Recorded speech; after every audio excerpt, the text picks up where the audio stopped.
Class 12 students, कैसे हैं आप लोग। आज हम लोग शुरू करने जा रहे हैं क्लास 12 का फिजिकल केमिस्ट्री का। पहले आप लोगों को गुड मॉर्निंग कर लूँ, गुड आफ्टरनून, गुड इवनिंग, जब भी आप लोग मुझे देख रहे हैं। और आप लोग हैं केमिस्ट्री क्लास के अंदर, ये आप लोगों को याद होगा मेरे साथ।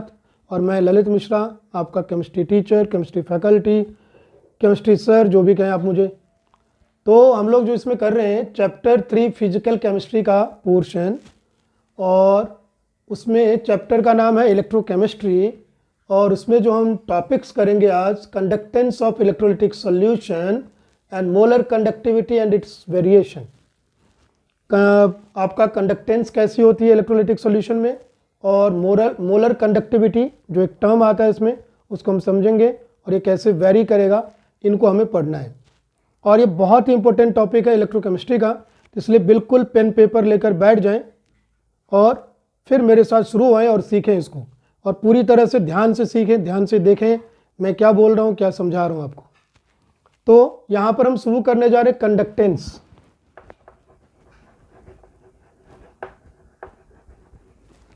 और ये पढ़ रहे हैं हम किसके लिए, इलेक्ट्रोलिटिक सॉल्यूशन के लिए।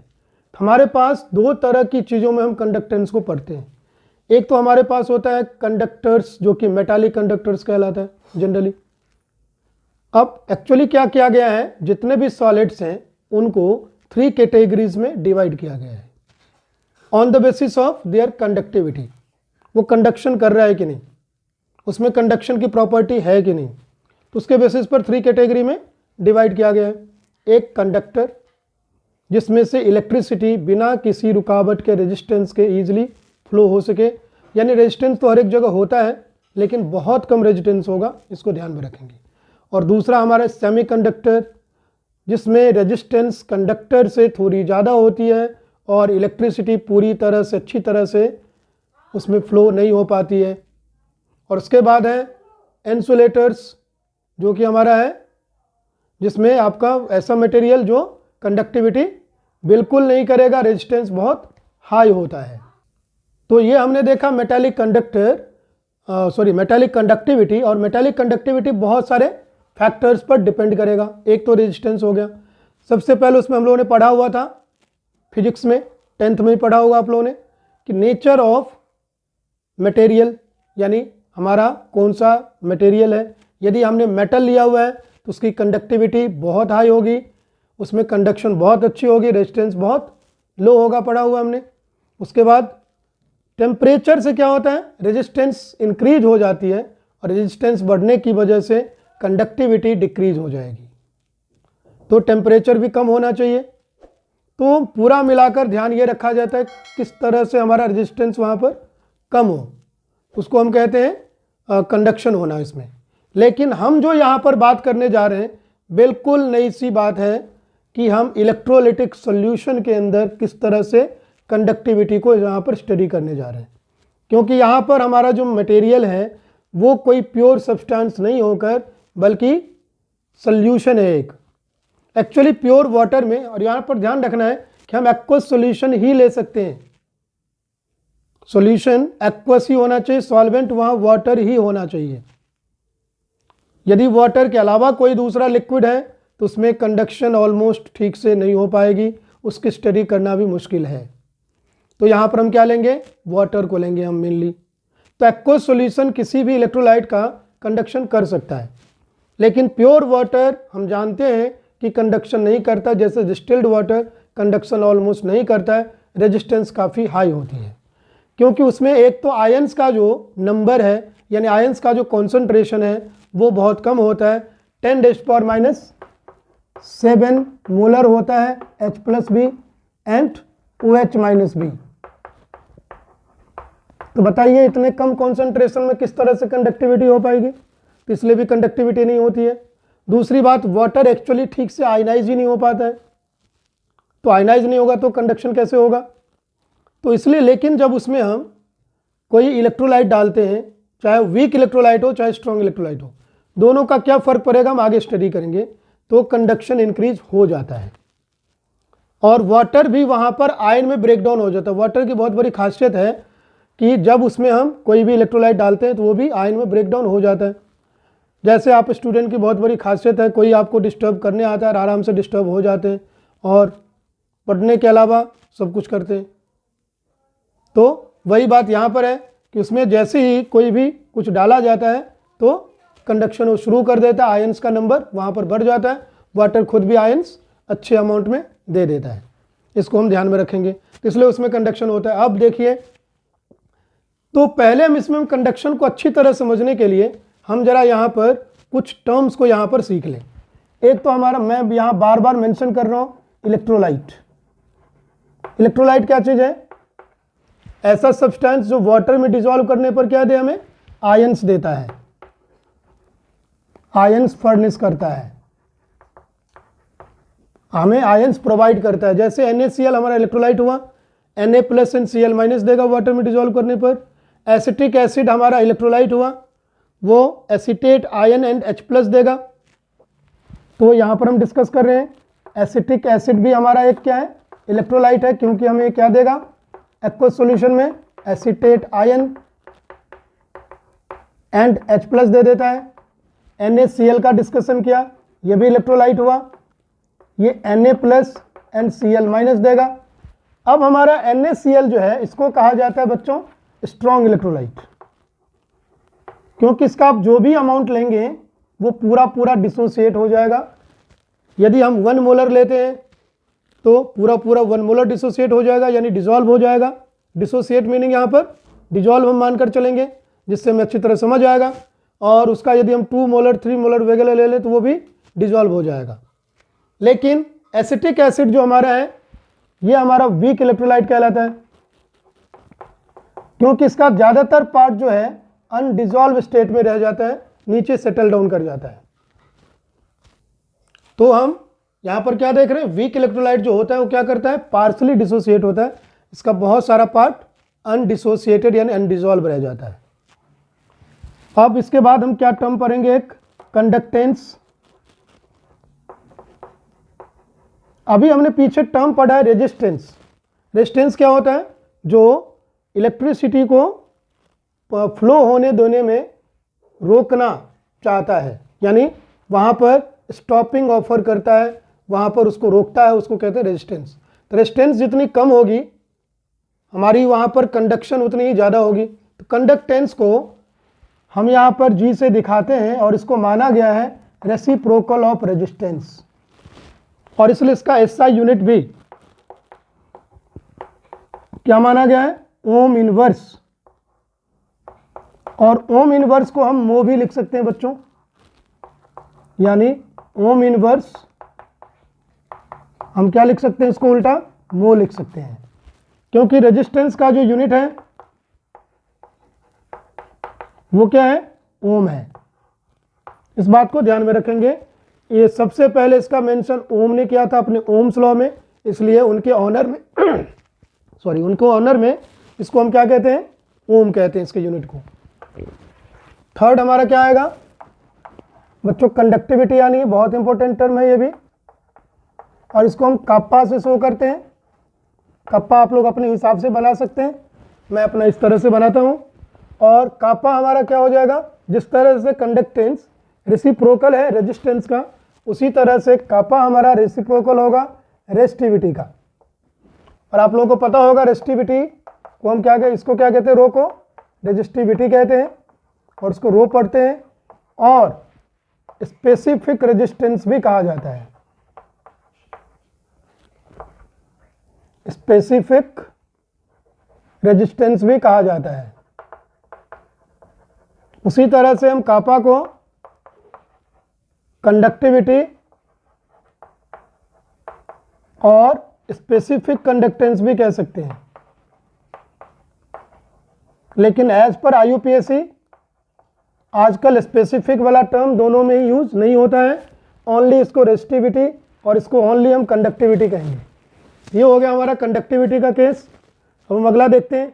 तो रेजिस्टेंस को हम लोग कैसे मेजर करते हैं बच्चों, रेजिस्टेंस को मेजर करने का तरीका है ρL/A फॉर्मूला लेते हैं, क्योंकि मानते हैं जितना ज़्यादा लेंथ बढ़ेगा कंडक्टर का उतनी ही ज़्यादा रेजिस्टेंस होगी, क्योंकि उतनी ही दूर तक उसको वहाँ पर स्टॉपिंग झेलना पड़ेगा। और area of cross section, A for यहाँ एरिया ऑफ क्रॉस सेक्शन है, यानी उसकी मोटाई। एक तरह से हम यहाँ पर मोटाई को लेकर चलेंगे, तो मोटाई जितनी ज़्यादा होगी उतनी ही कम हो जाएगा रेजिस्टेंस, यानी इन्वर्सली प्रोपोर्शनल होता है, जिसके बेसिस पर इन दोनों इक्वेशन को मिलाकर ये ऑब्टेन किया गया है। और यहाँ पर रो हमारा क्या है, एक तरह से कांस्टेंट की तरह काम करता है, जो कि नेचर ऑफ मटेरियल पर डिपेंड करेगा। यदि हम यहाँ पर रो फाइंड करें तो क्या बन जाएगा हमारा, RA/L बन जाएगा। अब जरा देखिए, हम यहाँ पर कंडक्टिविटी फाइंड करना चाहें तो क्या बनने वाला है, तो 1/ρ करना पड़ेगा कंडक्टिविटी के लिए। क्लियरली इसका भी रेसिप्रोकल करना पड़ेगा। क्या करना पड़ेगा, 1/RA/L, यानी L/RA हो जाएगा, जिसको आप लिख सकते हो 1/R/L/A। तो बताइए 1/ρ हमारा क्या होता है, कापा कंडक्टिविटी, इक्वल टू 1/R क्या था, कंडक्टेंस G, तो हमने G लगा दिया यहाँ पर, L/A। कापा और G का ये रिलेशन बन जाता है इससे। तो ये सब फॉर्मूले बहुत इंपॉर्टेंट है, इसको हमें ध्यान में रखना है। हमें फॉर्मूले को अपना गुलाम बनाना है, फॉर्मूले का गुलाम नहीं बनना है, इसको ध्यान में रखना है। इस बात को बिल्कुल अच्छी तरह से ध्यान में रखें। थर्ड हमारी प्रॉपर्टी क्या है, सेल कांस्टेंट का। सेल कांस्टेंट यानी सेल के लिए ये चीज हमारा कांस्टेंट होना चाहिए, और इसको माना क्या गया है, G स्टार से दिखाते हैं। G स्टार इक्वल टू लिया गया है ratio of length upon area of the cell. तो लेंथ अपॉन एरिया को G स्टार कहा गया है, लेकिन कई बार लेंथ बाय एरिया को मेजर करना पॉसिबल नहीं हो पाता है, क्योंकि हम जानते हैं इलेक्ट्रोलाइट का जो कॉन्सेंट्रेशन है जैसे जैसे सेल का यूज होगा कम होता जाता है, तो उसका क्रॉस सेक्शनल एरिया एक तरह से वहाँ पर जैसे लग रहा है कम हो रहा है। तो इसमें आपकी कई बार अनट्रू वैल्यू आ जाएगी, इसलिए हम क्या करते हैं, लेकिन रहना तो इसको कांस्टेंट है। L/A हम कहाँ से फाइंड कर सकते हैं, L/A हमें यहाँ पर साफ साफ दिख रहा है।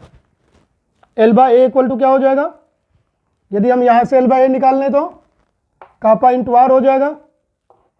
L/A equal to kappa into R हो जाता है। तो therefore G star equal to आप लोग एक फॉर्मूला कापा इंटू R रख सकते हैं। इसका मीनिंग ये हो गया कि यदि आप कंडक्टिविटी चेंज हो रही है या उसको आप चेंज कर रहे हैं तो अपने आप रेजिस्टेंस चेंज होगा, बट इनका जो प्रोडक्ट है वो हमेशा सेल कांस्टेंट के इक्वल ही रहेगा। आपने सेम इलेक्ट्रोलाइटिक सेल के अंदर जिसका लेंथ और एरिया फिक्स है, उसमें यदि आपने डिफरेंट सॉल्यूशन लिया हुआ है तो उसकी जो सेल कांस्टेंट है वो बिल्कुल फिक्स रहेगी। इससे हम किसी अननोन सेल का भी आराम से हम फाइंड कर पाएंगे कि उसकी कंडक्टिविटी कितनी होनी है। तो ये फॉर्मूला बहुत इंपॉर्टेंट है, इसको ध्यान में रखना है। अब इसके बाद फोर्थ आता है हमारा मोलर कंडक्टिविटी।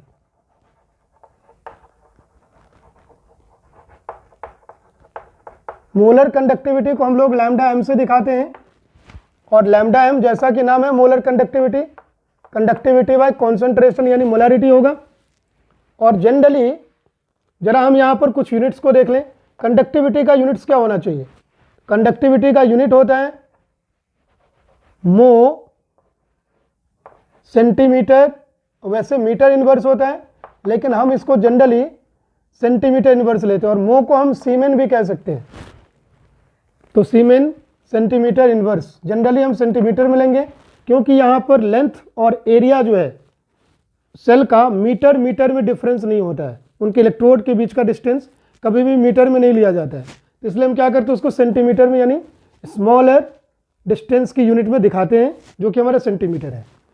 वैसे ऐसा यूनिट हमारा मीटर इनवर्स वाला होता है, सीमेन मीटर इनवर्स कह सकते हैं, लेकिन हम उसको सेंटीमीटर इनवर्स में लेंगे। आपको सेंटीमीटर इनवर्स में कन्वर्ट करके इसको लेना है।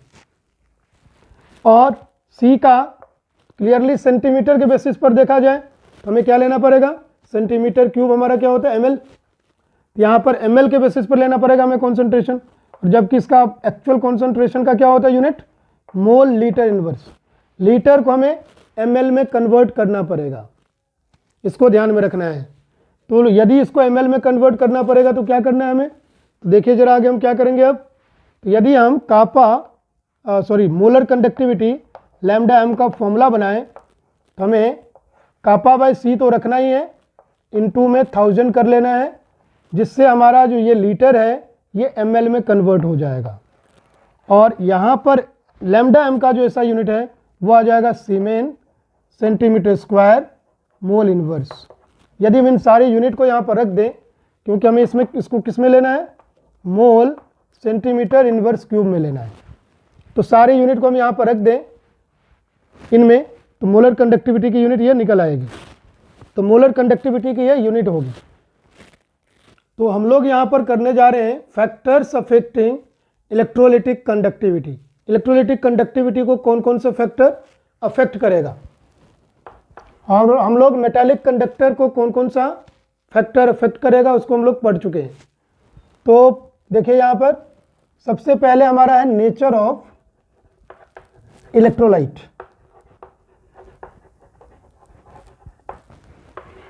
यदि हमारा ये स्ट्रॉन्ग इलेक्ट्रोलाइट है तो ईजिली आयन में ब्रेक डाउन हो जाएगा वाटर में डिसॉल्व करने पर, तो अच्छा एक कंडक्टिविटी करेगा। जैसे कि कोई स्ट्रॉन्ग स्टूडेंट यानी इंटेलिजेंट स्टूडेंट अच्छी तरह से पेपर लिखता चला जाता है, और स्ट्रॉन्ग इलेक्ट्रोलाइट बना तो नहीं जा सकता है लेकिन स्ट्रॉन्ग स्टूडेंट बना जा सकता है, ध्यान रखिएगा। तो देखिए, तो नेचर ऑफ इलेक्ट्रोलाइट क्या हो गया, यदि स्ट्रॉन्ग इलेक्ट्रोलाइट है तो उसकी कंडक्टिविटी अच्छी होगी क्योंकि आयन में इजीली ब्रेक डाउन हो जाता है। लेकिन जो वीक इलेक्ट्रोलाइट है वो आयन में इजीली ब्रेक डाउन नहीं हो पाएगा, तो कंडक्टिविटी अच्छा नहीं कर पाएगा। यानी यहाँ पर स्ट्रॉन्ग इलेक्ट्रोलाइट क्या करता है, कंडक्टिविटी इसकी ज़्यादा होती है, और वीक की क्या होती है, कंडक्टिविटी कम हो जाती है। इस बात को ध्यान में रखना है। अब सेकंड हमारा क्या है, nature of solvent. Nature of solvent and solvation. Nature of solvent ले लेते हैं। Nature of solvent generally viscosity के बेसिस पर देखा जाए एंड पोलैरिटी के बेसिस पर। हमारा सॉल्वेंट जितना ज़्यादा पोलर होगा उतनी ही ज़्यादा जो इलेक्ट्रोलाइट है उसको आयन में ब्रेक डाउन करने की कैपेसिटी रखेगा और उतनी अच्छी कंडक्टिविटी होगी। यानी हमारा नेचर ऑफ सॉल्वेंट क्या होना चाहिए, पोलर होना चाहिए। तो यहाँ पर पोलर सॉल्वेंट लेंगे, क्या होगी, कंडक्टिविटी अच्छा करवाएगा, वहाँ पर कंडक्टिविटी अच्छी होगी। और विस्कोसिटी कम होनी चाहिए, विस्कोसिटी कम होनी चाहिए तभी कंडक्टिविटी ज़्यादा हो पाएगी। यदि हमारा सॉल्वेंट ज़्यादा विस्कस है तो ज़्यादा रेजिस्टेंस ऑफर करेगा इलेक्ट्रोलाइट को, उसको ज़्यादा रोकेगा, तो ज़्यादा अच्छी तरह से इलेक्ट्रोलाइट हमारा चल नहीं पाएगा, तो कंडक्टिविटी अच्छी हो नहीं पाएगी। और थर्ड क्या है, साइज ऑफ आयंस। कौन सा आयंस, इलेक्ट्रोलाइट का, एंड देयर सॉल्वेशन। बताइए, साइज ऑफ आयंस और सॉल्वेशन का बहुत अच्छा रिलेशन है। और सॉल्वेशन क्या चीज़ है, सॉल्वेशन का मतलब यदि कोई आयन ब्रेक डाउन हो जाए तो ब्रेक डाउन करवाने में कौन हेल्प करता है, वाटर मॉलिक्यूल ही हेल्प करता है। क्यों हेल्प करता है, प्लस वाले आयन को वाटर मॉलिक्यूल का O वाला साइड जो है वो उसको खींचता है और माइनस वाले को H वाला साइड खींचता है। जैसे NaCl है, Na प्लस और Cl माइनस में टूटेगा, इसको वाटर क्या करेगा, O की तरफ से घेर लेगा, O की तरफ से इसको अट्रैक्ट करके रखता है जिससे Cl से अलग हो जाएगा, और इसको H की तरफ से अट्रैक्ट करके रखेगा जिससे ये Na प्लस से अलग हो जाएगा। इस तरह से वाटर क्या करता है, उसको आयन में ब्रेक डाउन करवा देता है। अब बताइए, जिसको जितने ज़्यादा वाटर मॉलिक्यूल अपनी तरफ खींचेगा उसकी तो चलने की कैपेसिटी उतनी कम हो जाएगी, और यही कहलाता है सॉल्वेशन। सॉल्वेशन ज़्यादा है मतलब उसको ज़्यादा वाटर मॉलिक्यूल ने अपनी तरफ अट्रैक्ट किया हुआ है, तो उसकी जो अपनी चलने की कैपेसिटी है, मूवमेंट की कैपेसिटी, वो कम हो जाएगी। तो यदि मूवमेंट की कैपेसिटी कम होगी तो क्या उसका कंडक्शन कम नहीं होगा, यस कम हो जाएगा। यानी सॉल्वेशन ज़्यादा हो तो कंडक्शन कम हो जाएगा, सॉल्वेशन कम हो तो कंडक्शन ज़्यादा अच्छा होगा। और उसके लिए क्या होना चाहिए, आयन के साइज को थोड़ा सा लार्ज होना चाहिए। यानी यदि हमारा आयन स्मॉल है, आयन स्मॉल है तो उसकी चार्ज डेंसिटी क्या होगी, लार्ज होगी। चार्ज डेंसिटी लार्ज होती है और इसलिए सॉल्वेशन भी क्या होगी, लार्ज होगी। इसको ध्यान रखना है। तो सॉल्वेशन लार्ज होने की वजह से उसकी कंडक्शन क्या हो जाएगी, बहुत कम हो जाएगी। तो यानी आयन के साइज को लार्ज होना चाहिए, जितना लार्ज होगा उतनी ज़्यादा अच्छा हो मूवमेंट करेगा। इस बात को ध्यान में रखना है। फोर्थ हमारा क्या है, टेम्परेचर, और ये लास्ट फैक्टर हम ले रहे हैं। टेम्परेचर बढ़ने से क्या होगा, उसकी जो ब्रेकडाउन है वो ज़्यादा अच्छी होगी और ज़्यादा अच्छा मूवमेंट होगा, काइनेटिक एनर्जी भी अच्छी होगी, जिससे उसकी कंडक्शन बढ़ जाएगी। यानी टेम्परेचर कंडक्टिविटी को बढ़ाता है, डायरेक्टली प्रोपोर्शनल टू कंडक्टिविटी। इसको ध्यान में रखना है। अब इसी में यदि मोलर कंडक्टिविटी की बात की जाती, किसकी बात की जाती, मोलर कंडक्टिविटी की, तो यहां पर कहानी थोड़ी सी चेंज हो जाती। किसको लेकर, कॉन्सेंट्रेशन को लेकर। यदि कॉन्सेंट्रेशन लिया जाए और ओवरऑल कंडक्टिविटी देखा जाए, ओवरऑल कंडक्टिविटी यानी कापा इंक्रीज होगा। कॉन्सेंट्रेशन बढ़ने से कापा क्या होगा, इंक्रीज हो जाएगा, ओवरऑल कंडक्टिविटी इंक्रीज हो जाएगी। बट मोलर कंडक्टिविटी डिक्रीज हो जाती है यदि कॉन्सेंट्रेशन बढ़ता है। क्यों, क्योंकि हमने पढ़ा था मोलर कंडक्टिविटी का क्या था फॉर्मूला, कापा बाय सी, ऊपर लिया गया था 1000। दूसरी बात, इसका यूनिट देखा जाए सीमेन सेंटीमीटर स्क्वायर मोल इनवर्स। तो भैया जितना ज़्यादा मोल होगा उतनी ही कम हो जाएगी कंडक्टिविटी, यानी जितना ज़्यादा कॉन्सेंट्रेशन होगा उतना ही मोल होना है और उतना ही कम कंडक्टिविटी हो जानी है। लेकिन एरिया ऑफ मूवमेंट यदि ज़्यादा होगा, एरिया ऑफ मूवमेंट भी किस पर डिपेंड करेगा, एरिया ऑफ मूवमेंट भी डिपेंड करेगा आयन का नंबर जितना कम हो उतना ही पर आयन मूवमेंट के लिए एरिया ज़्यादा मिलेगा, तो कंडक्शन ज़्यादा अच्छा होगा। जैसे भीड़ में दो भाई बहन अपने एक दूसरे को पकड़े हुए हैं, बच्चे हैं, ज़्यादा भीड़ होगी, दोनों एक दूसरे को ज़्यादा पकड़े हुए रहेंगे तो अच्छी तरह से फ्री होकर घूम नहीं पाएंगे, और भीड़ यदि कम होगी तो अच्छी तरह से घूम सकते हैं, यानी उनका कंडक्शन अच्छी तरह बढ़ रहा है। और भीड़ बढ़ गई यानी आयन का कॉन्सेंट्रेशन बढ़ गया तो कंडक्शन थोड़ी सी पुअर हो जाएगी, कम हो जाएगी। तो इसलिए कंडक्शन और मेनली मोलर कंडक्शन जो है यानी पर आयन जो कंडक्शन है वो कम हो जाती है कॉन्सेंट्रेशन बढ़ने से। इस बात को ध्यान में रखा जाए। ठीक है, अब हम आगे बढ़ते हैं। बच्चों, हम कॉन्सेप्ट को समझने के लिए एक न्यूमेरिकल क्वेश्चन कर लेते हैं। जरा देखिए, जैसे आपका एग्जाम्पल 3.4 है और एग्जाम में भी कई बार ये पूछा गया है। हम कर रहे हैं एग्जाम्पल 3.4। इस क्वेश्चन को आप लोग पढ़ लेंगे बाद में। इसमें से मेन चीजें क्या क्या हमारे पास, resistance of a conductivity cell filled with 0.1 mole per litre KCl solution, यानी हमें KCl सॉल्यूशन का कॉन्सेंट्रेशन गिवन है 0.1 मोलर। ये सॉल्यूशन हमारा KCl का है। इसकी रेजिस्टेंस गिवन है 100 ओम। आगे क्या गिवन है, if the resistance of the same cell filled with 0.02 m KCl solution. Solution same है, बस कॉन्सेंट्रेशन चेंज कर दिया। C1 इसको मान लिया हमने फिर, और C2 फिर इसको मान लेंगे हम, और ये हमारा कर दिया 0.02 m, और ये भी हमारा KCl ही है। इसकी रेजिस्टेंस क्या हो जाती है 520 ओम। इसको फिर हम R1 मानेंगे, और R2 हमारा 520 ओम हो रहा है। आगे क्या गिवन है, calculate the conductivity and molar conductivity of 0.02 m solution. इसकी हमें conductivity and molar conductivity find करनी है, यानी सेकेंड सेल इसको हमने माना है तो कापा 2 फाइंड करनी है, और मोलर कंडक्टिविटी भी इसी की फाइंड करनी है, लैम्डा m2 फाइंड करनी है। The conductivity of 0.1 m KCl solution is 1.29 siemens metre inverse. इस वाले की हमें कंडक्टिविटी गिवन है कापा 1.29 सीमेन मीटर इनवर्स। तो अब जरा बताइए, मैंने क्या बोला था, हमें कापा को किस में रखना है, सेंटीमीटर में। इसको यदि हम सेंटीमीटर में चेंज करें तो अपॉन में क्या हो जाएगा 100, यानी 1.29 इंटू 10⁻² ले सकते हैं। अब ये बन गया हमारा सीमेन centimetre inverse.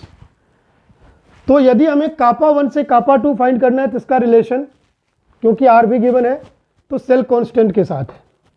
Cell constant equal to kappa 1 R1 equal to kappa 2 R2 था, तो हम इसको ध्यान में रखेंगे। तो बताइए, कापा 1 हमारे पास क्या है कापा 1 R1 equal to kappa 2 R2 ले लेंगे।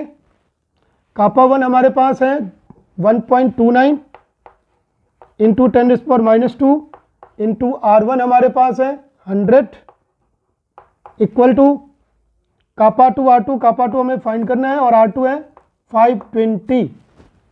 तो 100 ये कैंसिल हो गया क्योंकि 10⁻² से मल्टीप्लाई यानी 100 से डिवाइड, आप लोग जानते हैं, दोनों कैंसिल हो गया। इस तरह से हमारे पास आ जाता है कापा 2 1.29 अपॉन 520। अब आपको फाइंड क्या करना है, लैम्डा m2, इसको आप पॉइंट में निकाल के दिखा देंगे तो हो जाएगा। तो लैम्डा m2 देखिए क्या होगा, कापा 2 इंटू 1000 अपॉन में C2 लेंगे हम, तो कापा 2 हमारे पास आ गया 1.29 अपॉन 520, ऊपर ले लेंगे 1000 और नीचे ले लेंगे C2 यानी 0.02, ये हमारा आ जाएगा 248 siemens centimetre square mole inverse, जिसको आप 2.48 इंटू 10⁻² भी कर सकते हैं। इस बात को ध्यान में रखेंगे। सॉरी मैंने यहाँ कैलकुलेशन गलत लिख दिया था, 124 आएगा। तो siemens centimetre square mole inverse ये हमारा आएगा आंसर यहाँ पर। अब हम आगे बढ़ते हैं अगले टॉपिक। तो हम लोग अगले जो टॉपिक्स हैं अब हम अगले वीडियोज़ में करेंगे। यहाँ तक के टॉपिक को ही हमें कवर करना था, हमने इसमें कवर कर लिया है। तो थैंक यू वॉचिंग करने के लिए और अगले वीडियोज़ का इंतज़ार में रहिए। ज़रूर बहुत अच्छा आने वाला और बहुत अच्छे टॉपिक्स हैं वहाँ पर जो हम पढ़ेंगे यहाँ पर। Thank you.